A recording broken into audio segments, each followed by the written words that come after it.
오늘은 요한복음 20장 19절에서 23절 짧은 내용입니다. 근데 이 내용을 뒤에까지 하려고 하다가 이 내용만 해도 오늘은 할 말이 많겠다. 제가 말이 많아서 그런 게 아니라 내용이 많습니다. 이거 어떤 의미가 있을까? 같이 한번 살펴봤으면 좋겠습니다. 부활에 대해서 우리는 많은 이야기를 들어왔습니다. 부활하신 주님이 우리에게 중요한 것은 알겠는데 실제적으로 나의 삶에 이 부활이 가져올 수 있는 변화는 무엇인지 잘 이해가 되지 않을 수 있다고 생각합니다. 부활의 주님을 믿으면 나에게 무엇이 유익일까? 이걸 알면 그냥 되는 거 아닌가? 예수님이 부활하신 것을 믿는 것이 부활신앙 아닌가? 뭐 이런 생각도 할 수 있을 것 같아요. 과연 어떻게 내가 생각하고 믿어야 부활하신 주님을 의지하고 살아가는 것일까? 등등의 다양한 질문이 나올 수 있겠습니다. 우리가 이 땅에 태어나면서요, 어떻습니까? 어린아이로부터 시작해서 나이가 많은 사람들까지 모두 우리는 생명을 살아가면서 조금씩 죽음에 우리의 생명을 떼어주는 삶을 살 수 있다고 할 수 있겠습니다. 마치 우리 핸드폰의 배터리가 아침에 시작할 때는 풀로 차지가 됐다가 점점 줄어가고 있는 것처럼, 특별히 제 핸드폰은 조금 빠릅니다. 그래서 한 3시, 4시가 되면 배터리가 풀로 충전해도 15% 미만이 됩니다. 너무 빨리 떨어져요. 어떤 사람이 이렇게 생각할 수 있을 것 같아요. 최적화하면 시간을 오래 쓸 수 있습니다. 우리 삶의 최적화는 무엇입니까? 건강관리 열심히 하고 영양제 잘 먹고 잠 잘 자고 그러면 어때요? 최적화하는 것이죠. 그러면 조금 더 오래 살겠죠. 핸드폰도 수명을 늘릴 수는 있어요. 최적화하면 잘 안 쓰면 돼. 절전 모드로 해가지고.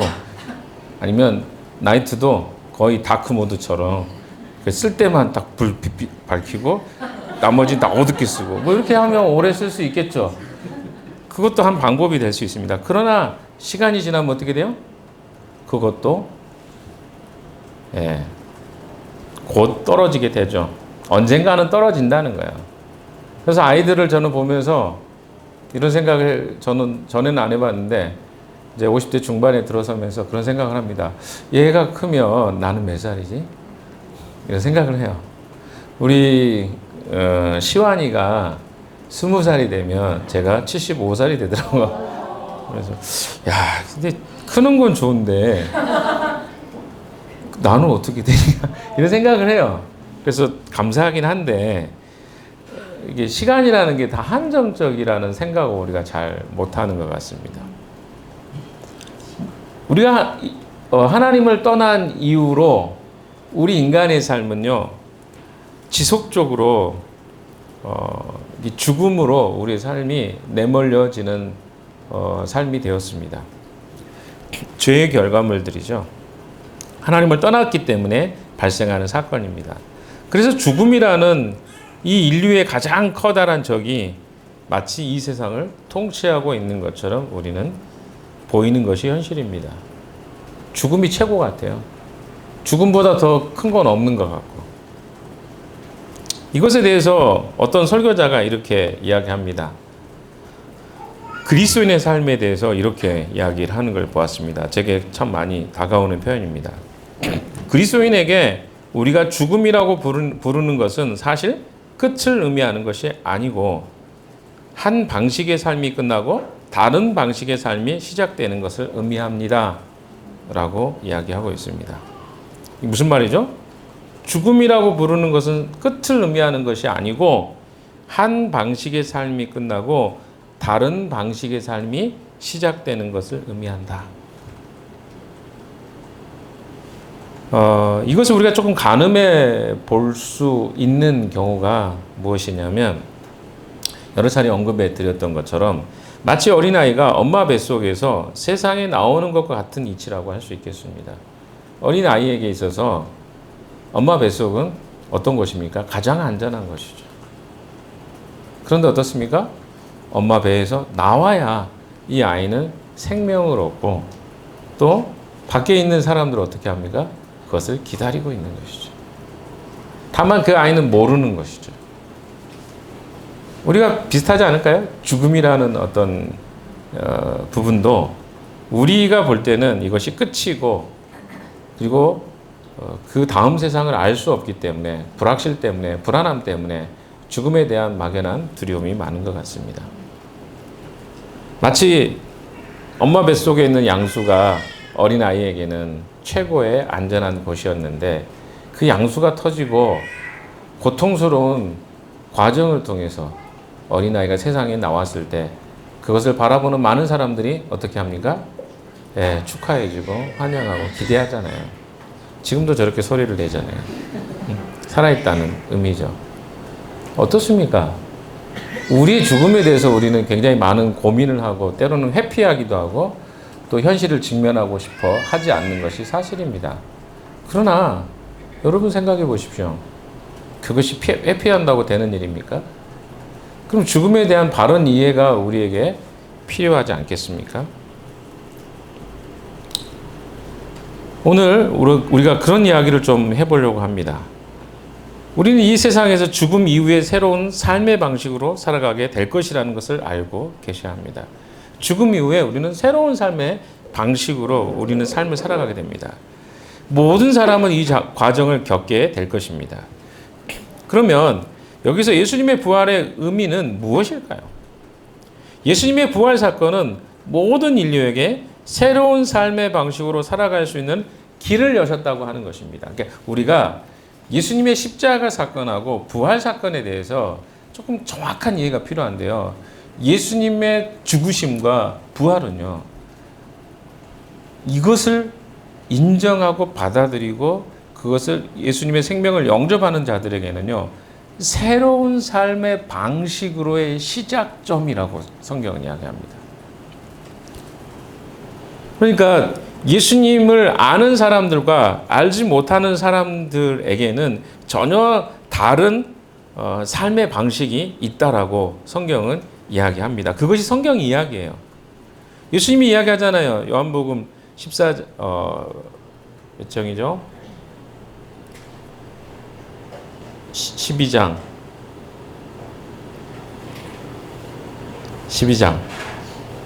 예, 4절인가요? 내가 이거 갑자기 이게 블랙아웃이 됐습니다.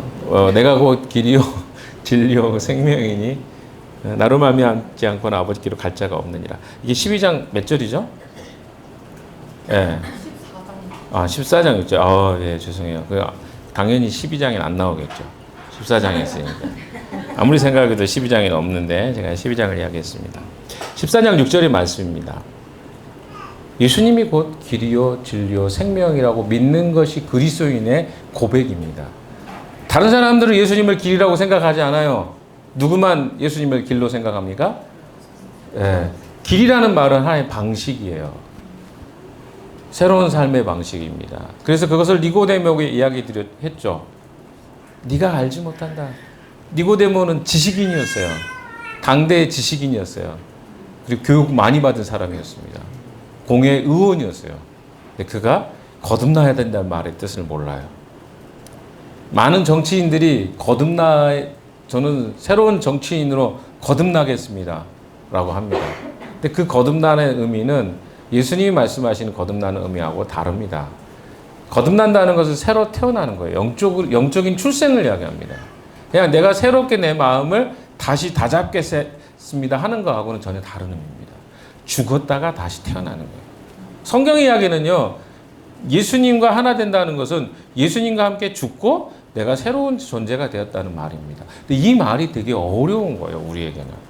이미 그리스도인으로 살고 있지만 여전히 우리에게는 수수께끼처럼 들립니다. 예수님의 죽으심과 부활이 어떤 의미가 있을까? 그 이야기를 오늘 끝까지 해보고 있습니다. 우리 모든 그리스도인들은요, 마지막 예수님의 재림을 기다리는 사람들입니다. 이 그리스도인들에게 죽음에 대한 이해가 조금 달라져야 한다고 저는 생각합니다. 성경에 이야기하는 그리스도인의 삶은 죽게 될 육체, 즉 몸을 가지고 살지만 부활하신 예수님의 생명, 즉 영원히 죽음에 굴복하지 않는 생명을 가지고 다른 삶을 살아가는 존재라고 할 수 있겠습니다. 무슨 말이냐면 예수님이 내 육체는 어떤 육체예요? 죽을 수 있는 육체예요. 근데 죽지 않는 생명이 우리 안에 들어와서 죽을 육체 안에 사는 거예요. 이게 성경이 이야기하는 영원한 생명이 우리 안에 있다는 의미입니다. 그러니까 육체는 죽어요. 그러나 영원히 죽지 않을 생명이 우리 안에 거하신다. 이런 개념입니다. 그래서 예수님의 부활은요, 구체적으로 무엇을 이야기할까요? 한번 그 부분을 좀 다루겠는데, 예수님의 부활은 1차적으로 예수님께서 역사적으로 부활하신 것과 몸의 부활을 믿는 것입니다. 예수님이 역사적으로 부활하셨다는 걸 믿는 거예요. 그게 부활 신앙입니다. 또 하나는 무엇입니까? 우리도 예수님이 죽으시고 역사적으로 부활하신 것과 예수님의 몸이 부활하신 것을 믿는 것. 이게 기독교가 믿는 부활신앙의 기본적인 내용입니다. 근데 이것은 단순히 영원히 산다는 것으로 끝나는 것이 아닙니다. 그냥 단순히 우리가 영원히 사는 거 아닌가 그러면? 영생인가? 영원히 산다는 말이 그렇게 이해를 했잖아요. 근데 여러분 한번 이런 질문을 드려보고 싶어요. 단순히 영원히 사는 게 축복입니까? 여러분, 지금 여러분의 상태에서 영원히 살면 어떨까요? 최악이라고 생각하는 사람이 있어. 거기까지는 아닌데, 아무튼. 네. 거기 최악까지라고 제가 생각하고 말한 건 아닌데, 내가 지금 상태에서 영원히 사는 그걸 다 행복이라고 말하지 않습니다. 영생이라는 개념을 그냥 단순히 영원히 사는 것을 말하는 게 아니라 뭐예요? 진짜 생명을 가지고 사는 거죠. 참 생명을 가지고 사는 건데, 그래서 부활에서 강조되는 것은요, 단순히 생명이 몸에 돌아오는 것이 아닙니다. 이거 소생이라고 그러죠. 그러니까 내가 죽었다고 다시 살아나는 거, 이걸 사람들은 부활이라고 하는데 그게 아니라 그것은 소생이에요. 그게 이제 나사로의 이야기입니다. 나사로는 죽었어요. 3일 만에 근데 다시 어때요? 살아났어요. 이거는 그러다가 어떻게요? 다시 죽는 거예요. 이거는 소생이라고 합니다. 다시 소생. 새로운 생명을 받는 게 아니라 죽을 뻔하다가 살아난 거죠. 죽었다고 생각했는데 살아난 겁니다. 그리고 다시 죽는 거야? 그건 부활이 아니에요. 예수님 말하는 부활은요, 다시 죽는 것을 이야기하는 게 아닙니다. 그래서 부활하신 주님의 사건은 새로운 시대가 열린 사건입니다. 그래서 중요한 거예요. 예수님이 부활하셨다는 것은요, 단순히 예수님의 몸이 다시 살아나셨다는 정도가 아니라 예수님의 그 부활하심으로 새로운 시대가 시작되고 열리게 되었다. 이런 이야기입니다. 새로운 통치가 시작되었다. 새로운 나라인 하나님의 나라가 우리 안에 생명으로 시작되었다. 이렇게 이야기할 수 있겠습니다. 이 이야기를 여러분 잘 기억해 두십시오. 다시 이야기 정리합니다. 부활하신 주님의 사건은 새로운 시대가 열린 사건입니다. 새로운 통치가 시작된 사건입니다. 새로운 나라인 하나님 나라가 시작된 사건이죠. 자, 예수님의 제자들이 모두 기대했던 나라는 어떤 나라일까요? 예수님의 제자들이 기대했던 나라는 이런 나라입니다. 예수님이 메시아라고 꿈꿨던 사람들도 꿈이 있었습니다. 그들은요, 죽어서 가는 천당이나 천국을 생각하지 않았습니다. 그들이 원했던 세상은 뭐냐면 이 땅에서 누리는 평화와 안식을 꿈꿨습니다. 예수님이 왕으로 오시면 뭐가 돼요? 이 나라가 평안해지고 이 나라에서 영원히 어때요? 안식을 누리는 그 나라가 될 거라고 그들은 생각했어요. 단순히 그 나라가 로마에서 해방되는 것뿐만 아니라 예수님이 진짜 메시아로 오시면 여기서 우리의 왕국을 누리고 사는 것 아닌가? 이런 생각이 그들의 생각에 가득 찼어요.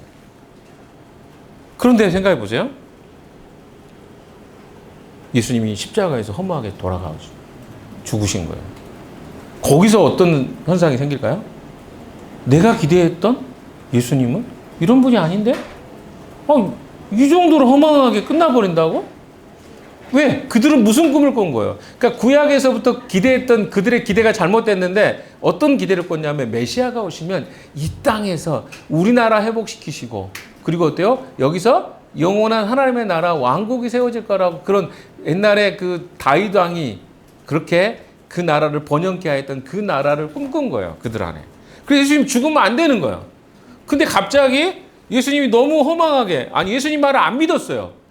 죽으신다고요? 안 된다니까요. 죽으시면 이렇게 고백했던 것들이 베드로와 그 제자들의 고백입니다. 그런데 지금 제자들은 어떻습니까? 예수님이 죽으신 거예요. 그들에게는요 무슨 상태가 됐을까요? 완전히 블랙아웃 상태죠. 아까 제가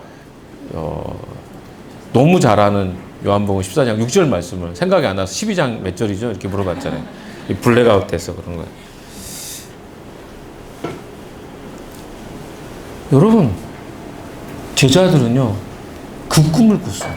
자기들이 기대했던 꿈은요 이 땅에서 하나님 나라를 누리고 싶었어요. 아 우리도 떵떵거리면서 이 땅에 왕이신 하나님 섬기면서 내가 신하로 살겠습니다. 이게 기대였거든요. 그런데 예수님이 십자가에 허무하게 죽어버린 것입니다. 그래서 그들은 그렇게 낙심하고 실망하게 된 것입니다. 그들이 꿈꾸던 나라가 이제는 도저히 불가능해졌다고 생각하게 했기 때문입니다. 그러나 예수님의 부활로 분명해진 것은요, 여기에 임한 하나님 나라, 이미 시작된 하나님 나라를 믿는 신앙입니다. 그게 무슨 말이냐면, 분명해진 것은 하나님 나라를 믿는 신앙이 분명해지게 된 것입니다. 장차 이 나라는 어떤 나라입니까? 완전해지고 완성될 것입니다. 또한 어떻습니까? 이 나라는 부활의 몸으로, 우리 모두가 부활의 몸으로 영광스럽게 될 그날이기도 하죠. 우리는 그걸 꿈꿔요. 예수님이 다시 오시게 되는 그날, 우리도 부활된 모습으로 만나게 되는 그날, 우리는 이걸 꿈꿉니다. 이게 우리의 부활 신앙이죠. 근데 보시면 19절에 보시면요, 그런 제자들의 모습과 다른 모습이 나타납니다. 19절 한번 읽어볼까요? 시작. 그날 곧 주간의 첫날 저녁에 제자들은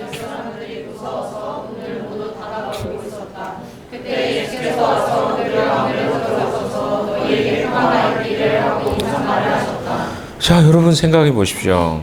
20장 초반부의 내용을 다시 한번 돌아가 보면요, 예수님 십자가에 못 박혀 돌아가셨어요.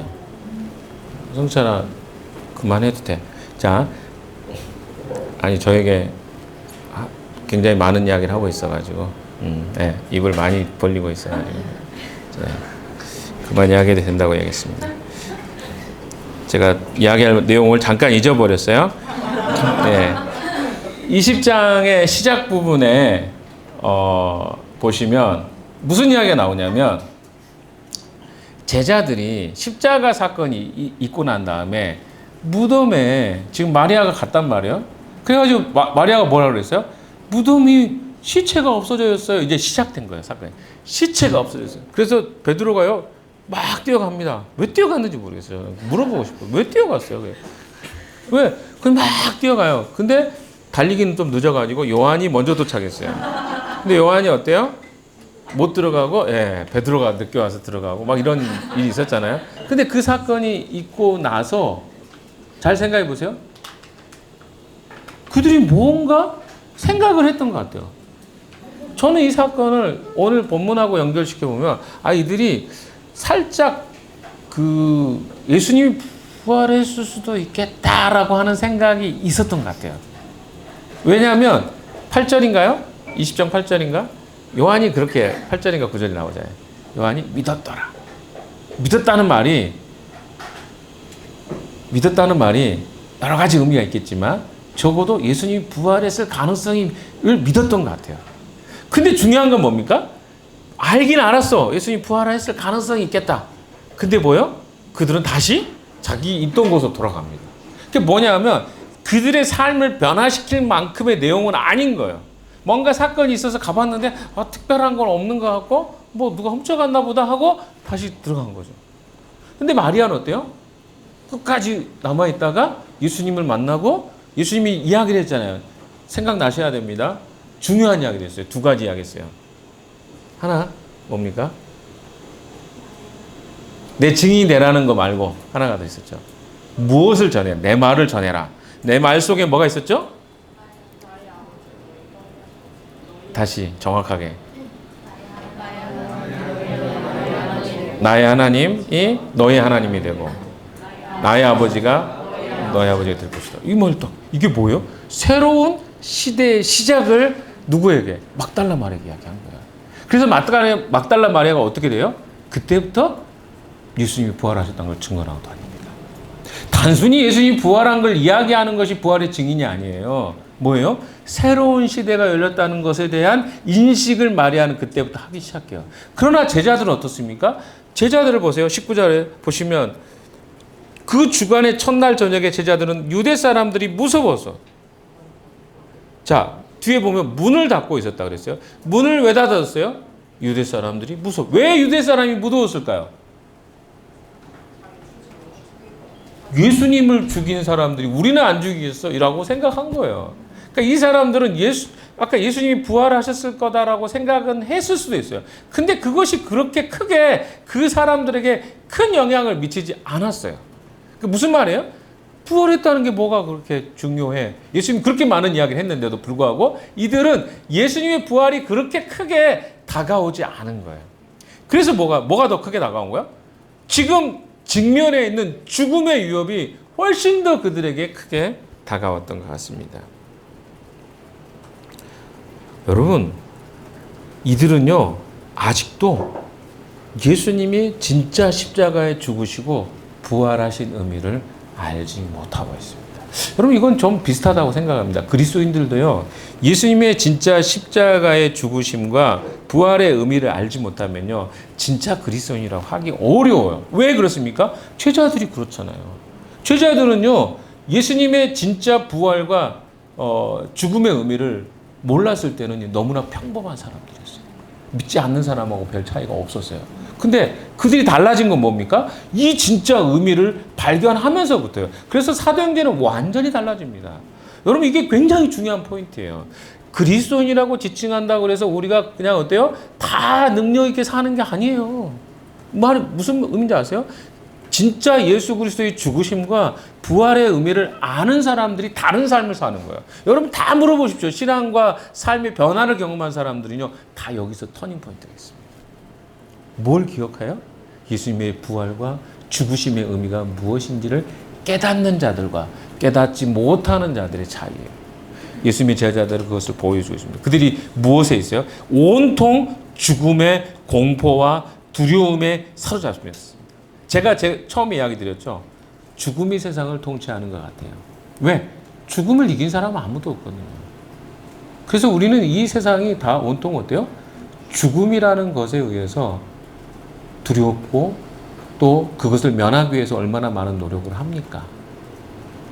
그런 의미에서 제자들도 평범한 사람들이었습니다. 그런데 그 자리에 누가 나타나십니까? 다시 한 번만 읽어봅시다. 19절 시작. 그날 곧 주간의 첫날 저녁에 제자들은 유대 사람들이 무서워서 문을 모두 닫아버리고 있었다. 그때 예수께서 와서 그들 가운데로 들어가셔서 너희에게 평화가 있기를 하고 인사말을 하셨다. 이들에게는요, 유대인들이 진짜 적이 아니었습니다. 사실은 그들의 안에 있는 뭐예요? 죽음에 대한 두려움과 불안이 엄청나게 그들의 마음을 자리 잡고 있었습니다. 또한 영적인 무지였습니다. 하나님에 대한 무지가 결국 그들을 두렵게 했고 그 문 안에 그 문이 자기들을 지켜줄 거라고 생각했어요. 여러분, 이 문 뜯는 거는요, 간단합니다. 알잖아요. 요즘 특공대 들어가면 팍 해가지고 다 뜯어버리잖아요. 그럼 그때 당시에는 도끼가 없었을까요? 도끼로 뜯으면 다 뜯어져요. 그러니까 쉽게 이야기하면 자기들이 무서워서 문 닫고 들어갔는데 그 문이 열리지 않을 것이라고 생각하는데 그렇지 않다는 거예요. 우리도 두려우면 어떻게 합니까? 주로 문 닫고 들어가잖아요. 내 마음의 문을 닫고 저기 안쪽에 들어가서 동굴 속에 들어가잖아요. 동굴에 있으면 아무도 나를 못 끄집어낼 거라고 생각하잖아요. 그렇지 않습니다. 동굴 속에 있다고 그래 안전한 게 아니에요. 많은 사람들이 이렇게 합니다. 두려울 때 도망가요. 그럼 도망가면 괜찮을 것 같은 거예요.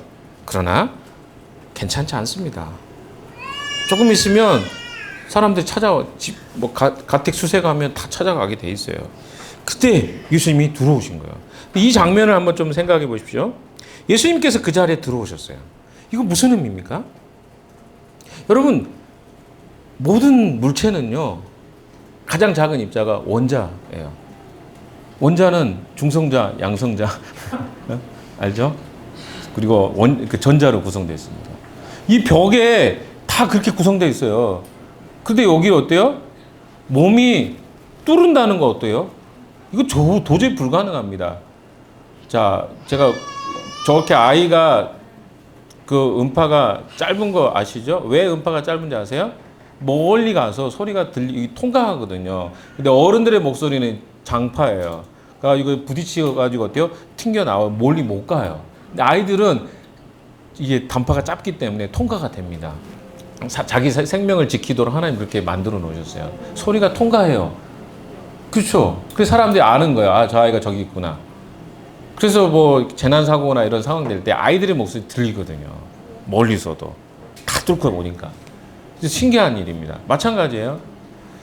아니, 육체가 여기를 뚫었어요. 그러니까 우리가 그냥 단순하게 생각하는데 이거 뚫고 왔다는 게 불가능한 일이에요. 왜 다 문을 닫고 있는데 사면의 문을 닫고 있는데 예수님이 갑자기 쑥 듣더라. 그래서 다른 본문 누가복음 24장이나 보면 유령이 나타났다 이렇게 한 거예요.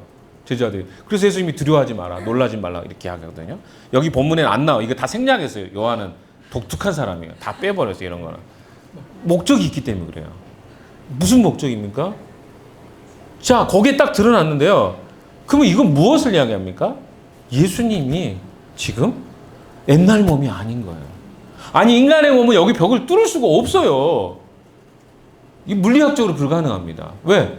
이 여기 안에 있는 입자보다 내 몸이 더 크기 때문에 이게 뚫을 수가 없는 거예요. 진짜 이건 사실이에요. 아세요? 여기보다 더 작은 입자가 들어가야 통과한다니까요, 소리가. 근데 마찬가지로 예수님은 불가능한 상황 속에 들어오셨어요. 그럼 사람들이 무슨 생각? 아, 예수님이 내가 알던 예수님이 아니네? 그런데 예수님 뭐예요? 손도 보여주고 옆구리도 보여주고 다 보여주는 거예요. 그 뭐지? 이런 생각을 해야 되지 않겠어요? 당연히. 예수님은 예수님인데 뭔가가 달라졌지? 뭐가 달라졌지? 이 질문이 나와야죠. 아니, 아까 이야기했던 막달라 마리아가 이야기했던 게 뭡니까? 자기가 알던 예수님으로 그 여인을 붙잡으려고 하니까 붙잡지 말아라 그러잖아요. 나는 지금 어디요? 하늘 승천하셔야 된다. 이 말 하셨잖아요. 그게 무슨 의미예요? 지금 주님이 하실 일이 있는 거예요. 새로운 시대에 새로운 일이 일어나고 있는 거예요. 그걸 주님이 자꾸 말씀하시는 거예요. 그러니까 제자들에게 지금 뭐예요? 그 공간 안에 들어갔던 자체가 뭐예요? 예수님 몸으로? 예수님 다른 분이라는 거예요. 다른 분이라는 말 오해하지 마십시오. 그러니까 부활 전의 몸과 부활하신 이후에 예수님이 달라지셨다는 거예요. 제자들은 그것을 인식하지 못해요. 계속 뭐만 붙잡고 있어요? 죽기 전에 예수님만 생각하고 있어요. 근데 예수님의 관점은 뭡니까? 예수님은 이 땅에 오신 목적 자체가 뭐였어요? 인간을 위해서 희생제물로 십자가에 죽으시는 그 사건을 통해서 그들에게 새로운 생명을 주는 것을 기반을 만드시는 것이 예수님의 사역이었어요. 전반적인 사역입니다. 그러나 그 다음 사역은 뭡니까? 성령의 사역이에요. 지금 성령에 대한 이야기를 하고 싶은 거예요. 그래서 성령이 오셔서 그 새로운 시대의 주인공은 누구예요? 성령이에요. 그래서 여러분 그 다음에 보시면 성령에 붙잡혀서 여기 지금 성령 충만이라는 사람 몇 사람 있어요? 일어서 주세요. 네, 뒤에 보시면 성령 충만. 예. 자, 여러분 아주 오늘 좋은 샘플입니다. 성령 시대입니다. 그러니까 예수님이 죽으시기 전과 죽고 나시고 부활하신 다음에 새로운 시대의 시작은 뭐냐? 성령이에요. 그러니까 제자들이 성령과 함께하기 시작하면서 변화가 시작돼요. 그러니까 우리 그리스도인들에게 너무 중요한 메시지가 뭐냐면 부활 신앙을 붙잡자 막 이거는 너무 피상적인 이야기고 부활했다는 것이 무슨 의미냐? 그건 새로운 시대가 시작됐다. 그 새로운 시대는 지금 오늘 계속 발음이 제가 새는데 오늘 이해해 주시기 바랍니다. 감정이 많이 올라와서. 자, 새로운 시대를 시작하는데 이 새로운 시대의 주인공이 누구냐면 성령이에요. 바로 예수 그리스도의 몸이 변화되셔서 영으로 지금 이 자리에 계신 거예요. 그걸 지금 메시지 하고 계십니다. 변화된 모습이에요. 달라진 모습입니다. 그러니까 제자들은요, 달라진 예수님을 받아들일 수 없었어요. 십자가에 죽으신 것을 용납할 수 없었어요. 왜? 그들의 한계 속에는 십자가가 끝이거든요. 죽음이 끝이었어요. 그렇지 않습니까? 우리도 그리스도인이지만 죽음이 우리는 끝이라고 생각하는 사람 많이 있어요. 그런데 여전히 우리 안에 어때요? 부활이란 말이 그래서 안 다가와요. 부활은 부활이고요. 그거는 믿습니다. 마르다가 이야기하잖아요. 마지막 날에 부활할 거 믿습니다. 그러나 어때요? 진짜 예수님이 부활이요 생명이라고 믿지 않았잖아요. 요한복음 다 공부했잖아요. 안 믿었어요. 믿기가 어려운 거예요. 그러니까 우리에게도 동일합니다. 이 사실을 믿어지기가 굉장히 어려운 사실이에요. 무엇으로 이해되어야 되냐면 성령으로 우리가 이해가 되어져야 됩니다. 왜? 영적인 무지 상태에 있었기 때문에. 그래서 예수님이 그 자리에 나타나요. 그리고 먼저 제자들이 반응한 게 아니라 먼저 뭐라고 합니까? 여기에 자 보세요. 너희에게 평화가 있기를 하고 인사를 하셨습니다. 샬롬이라고 한 거예요. 샬롬. 샬롬은 뭐냐면 단순한 평화가 아니에요. 예수님 안에서 누리는 평화입니다. 예수님 안에서 평화는 뭡니까? 예수님이 오셔서 요한복음 14장에 이렇게 말씀하시죠. 한번 볼까요? 27절. 여기 안 나옵니다. 요한복음 14장 27절. 찾아봅시다. 같이 읽어볼까요? 시작. 나는 평화를 너희에게 남겨준다. 나는 내 평화를 너희에게 준다. 내가 너희에게 주는 평화는 세상이 주는 것과 같지 않다. 너희는 마음에 근심하지 말고 두려워하지 말아라. 이게 예수님 십자가에 못 박기 전에 하셨던 말이거든요. 아마 이 말이 생각났을 거예요.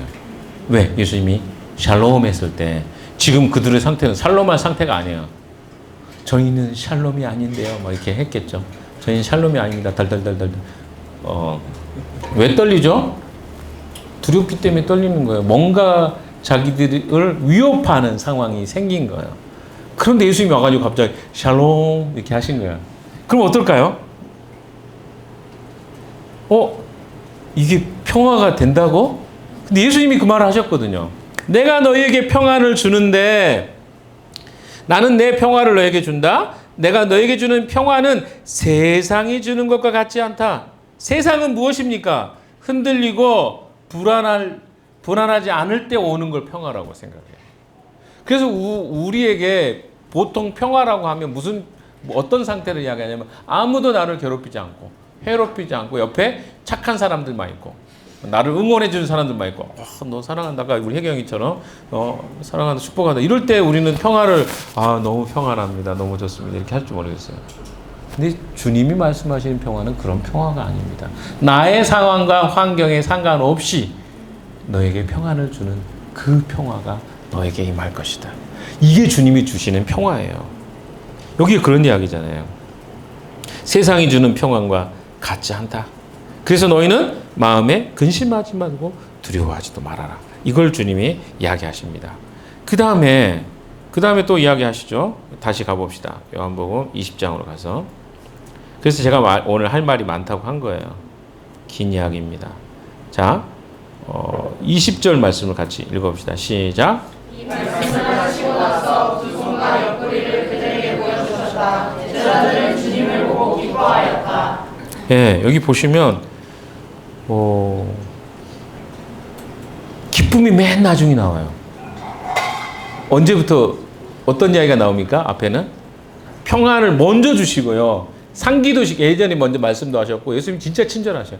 미리 말씀하셨고 그리고 그 사건이 발생하면 또 샬롬이라고 하시고 그 다음에 이제 뭐예요? 옆구리도 보여주시고 나 옆구리 여기 있다. 손도 여기 있다. 이게 하니까 어때요? 그 다음에 기쁨이 나오죠. 이게 굉장히 자연스러운 현상입니다. 믿음이 어떻게 발생되는가를 여러분 보시면 돼요. 예수님은요, 제자들의 두려워하는 걸 아셨어요. 제자들이 두려워하는 걸 아셨어요. 그런데 어떻습니까? 평안을 먼저 선언합니다.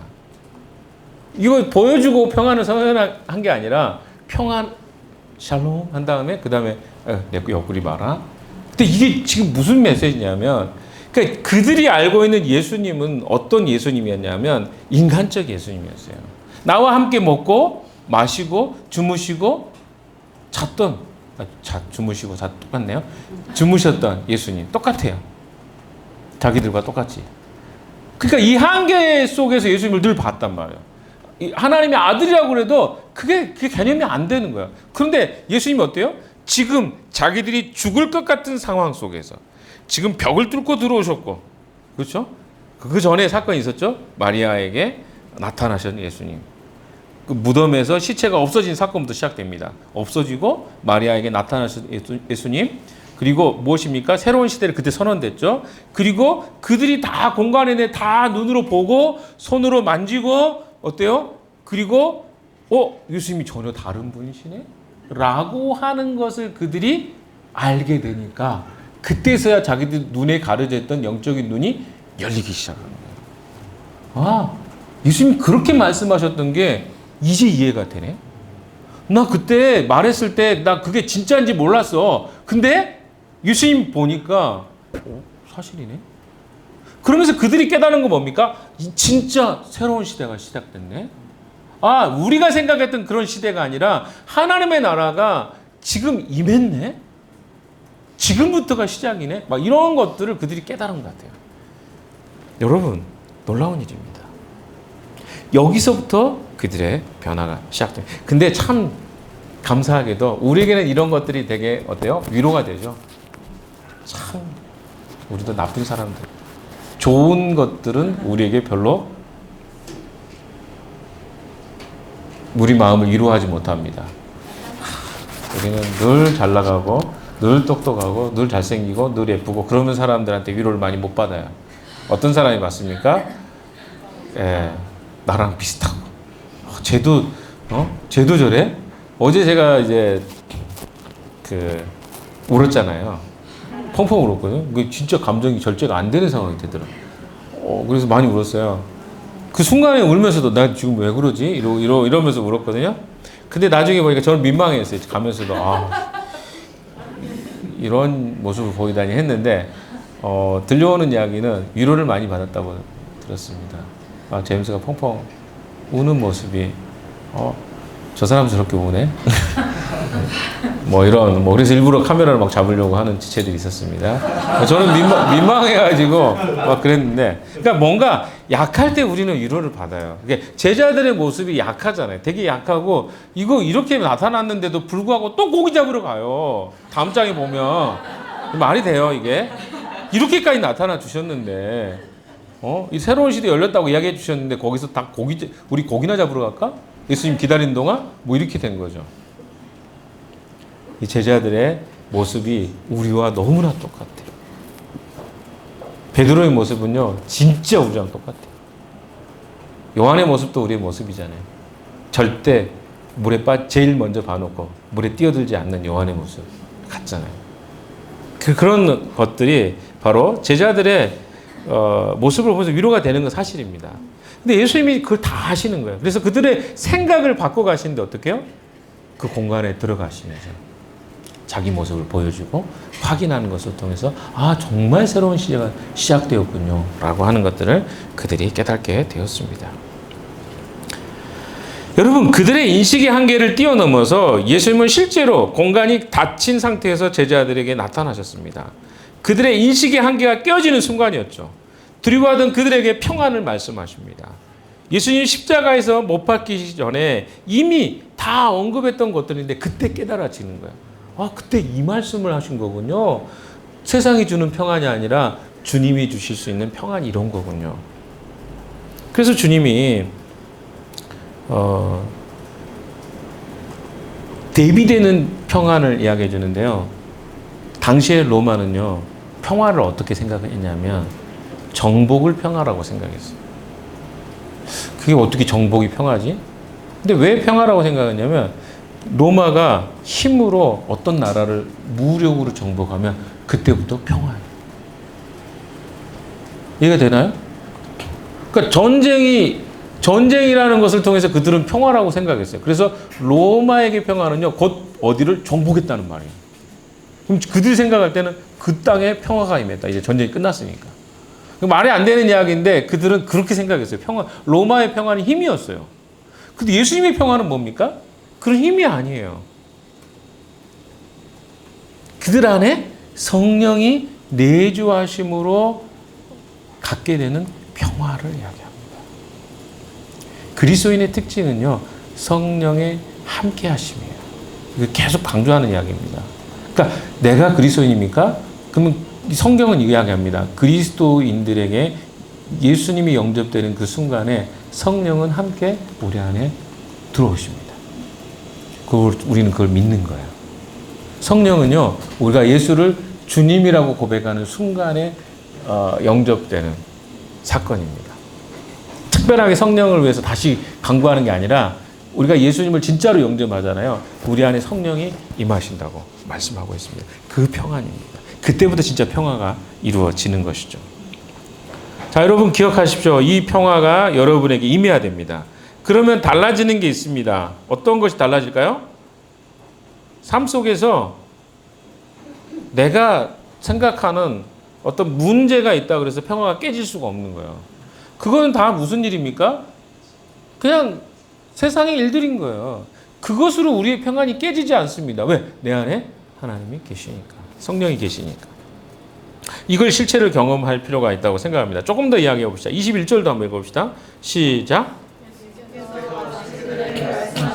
너희에게 평화가 있기를 빈다. 아버지께서 나를 보내신 것 같이 나도 너희를 보낸다. 자, 예수님의 부활은 갑자기 믿어진 사실이 아니라고 했습니다. 제자들은 천천히 하나씩 점검하면서 예수님 믿게 됐어요. 그래서 그리스도인의 삶 속에 반드시 기억해야 될 것은요, 그리스도인들 하면 조금 오해가 많아요. 좀 맹목적이다. 그럼 맹목적인 사람 많습니다. 저는 근데 그거 굉장히 위험하다고 생각하는 사람입니다.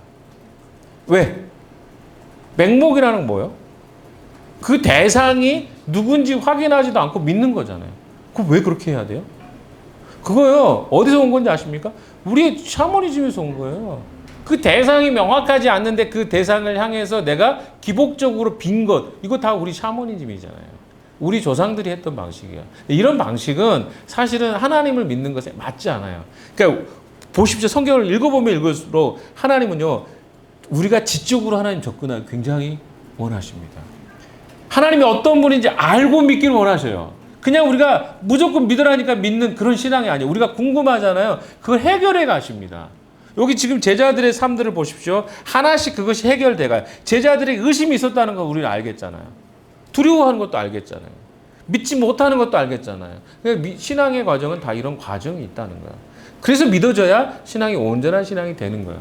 근데 그 과정이 없으면 그 사람 믿어봤자 그건 믿는 게 아닌 거예요. 언제든지 그 사람은 떠날 가능성이 있습니다. 그래서 사람에게 질문이 없는 신앙인은요, 오래 못 가요. 오래된 신앙인들도 똑같습니다. 질문하지 않은 사람은요, 나중에 반드시 어떤 시점에 가면요, 거기서 문제에 봉착하게 됩니다. 그래서 그리스도인의 시작점에는 반드시 뭐예요? 질문을 해야 돼요. 이해되지 않는 것에 대한 질문을 반드시 던져야 돼요. 그게 해결이 돼서 어디로 가야 돼요? 주님을 아는 데로 가야 됩니다. 지금 제자들이 그렇지 않습니까? 예수님이 그 땅에서 계속 이야기했는데도 못 알아먹다가 예수님 십자가에 죽는 것도 봤어요? 그래도 그게 무슨 뜻인지 몰라요. 부활하신 다음에 무덤이 비었는데도 몰라. 힌트라도 갔을 거 아니에요. 예수님 부활할 수도 있겠다. 한번 그거라도 한번 생각해보고 이렇게 할 것 같은데 좌절과 절망이 돼버리니까 그것도 안 믿어져요. 그리고 누가 부활했다는 이야기를 막달라 마리아가 전해줬는데도 믿지 않아요. 심지어 예수님이 나타났는데도 그들이 생각할 때 유령이다라고 생각했어요. 도마는 더 심한 사람이죠. 다 믿는데 혼자 나는 내가 만져보지 않으면 난 못 믿겠어. 다음 주에 할 이야기입니다. 그 이야기를 그때 하겠습니다. 그러니까 불신의 모습들이 잘 안 바뀐다는 거예요. 사도 바울은 어떻습니까? 사도 바울도요, 예수님 만나고 나서 바뀌었어요. 그 전까지는 교회를 핍박하던 막 잡아가지고 감옥에 집어넣는 사람이었죠. 그러니까 다요, 그 변화가 생길 때는 과정이 있습니다. 그래서 여러분이 지금 잘 안 믿어지는 것이 불안해할 필요는 없습니다. 과정이기 때문에 그렇습니다. 하나씩 하나씩 비밀이 깨달아지고 알아져가는 과정을 통해서 우리는 주님을 인식하게 됩니다. 21절에 말씀하고 있는 것처럼 너희에게 평화가 있기를 빈다. 아버지께서 나를 보내신 것 같이 나도 너희를 보낸다. 자, 예수님의 목적. 여기 굉장히 중요한 또 한 포인트가 나옵니다. 뭐냐면 예수님 한번 생각해 보세요. 예수님의 삶은 어땠습니까? 보냄받은 자의 삶이었어요. 예수님은요, 보냄받은 자의 삶이었어요. 보냄받은 자의 삶이 뭡니까? 하나님이 예수님을 이 땅에 성육신하게 하셨어요. 그래서 예수님은 뭘 합니까? 맨 하는 이야기가 나는 아버지의 뜻을 이루러 왔다. 아버지가 원하시는 대로 나는 순종한다. 계속 그러잖아요. 왜 그래요? 보냄을 받아서 이 땅에 왔기 때문에. 목적이 있었다는 거죠. 목적이 뭡니까? 이 땅에 있는 하나님을 떠난 백성을 구원하는 것이 예수님의 목적이었어요. 그 보냄받은 목적이 있었습니다. 자, 그리고 나서 지금 21절 이야기는 뭐냐면 새로운 시대가 되었는데 어떤 시대가 됐냐면 예수님이 제자들을 지금 보내는 거예요. 그러니까 우리는 보냈다면 전도하러 보냈다고 생각하는데 그게 아니라 예수님이 사셨던 것처럼 제자들이 살라고 지금 보내시는 거예요. 파송하는 거예요. 예수님이 어떻게 사셨어요? 아버지의 뜻대로. 그래서 예수님이 심지어 내가 고통스러운 순간에도 뭐라 그래요? 내 뜻대로 마시고 아버지의 뜻대로 하십시오. 겟세마네 동산에 했던 기도 아닙니까? 그러니까 전부 다 뭐예요? 아버지의 뜻. 그러면 이제 새로운 시대의 그리스도인은 어떤 삶을 살아야 될까요? 여기 나오잖아요. 내가 너희를 보낸다. 아버지가 나를 보내듯이 내가 너희를 보낸다. 그럼 그리스도인은 어떻게 살아야 돼요? 그래서 우리의 질문이 그래요. 주님의 뜻이 어디 있습니까?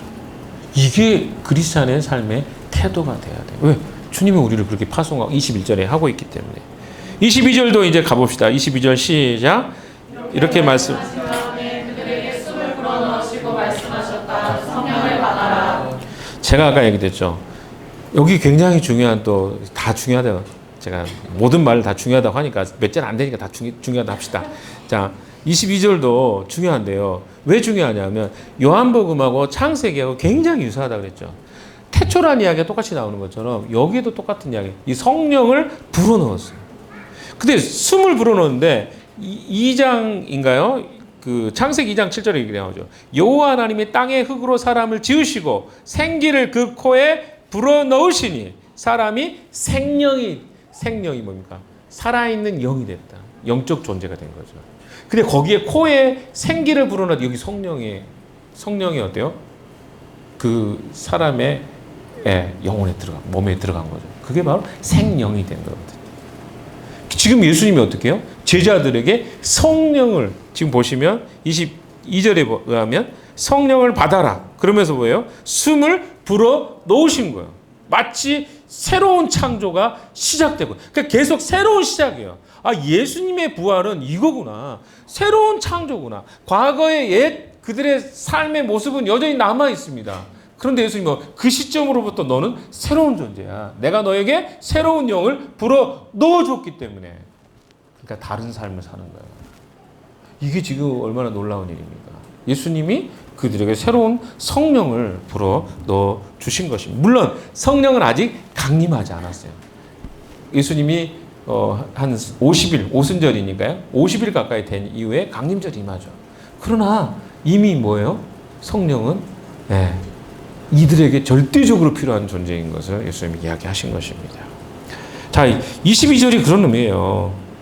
23절도 한번 읽어볼까요? 23절 시작. 너희가 누구의 죄든지 용서해주면 그 죄가 용서될 것이요 용서해주지 않으면 그대로 남아있을 것이다. 자, 22절의 이야기를 조금 더 한번 봅시다. 이게 중요한 이야기니까.